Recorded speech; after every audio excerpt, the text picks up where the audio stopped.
Oke, halo teman-teman. Jadi sekarang kita bakal unboxing paket keyboard yang gue beli dari Taobao, harganya Rp30.000 aja.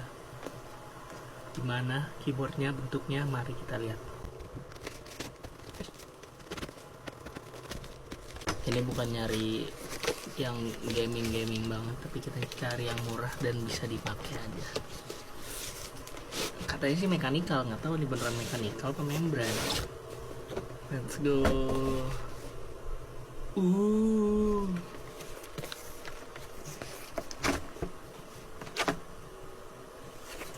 Cina banget sih.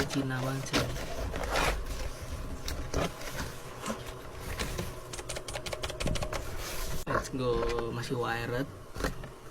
Nggak apa-apa, yang penting murah. Let's go. Apa nih?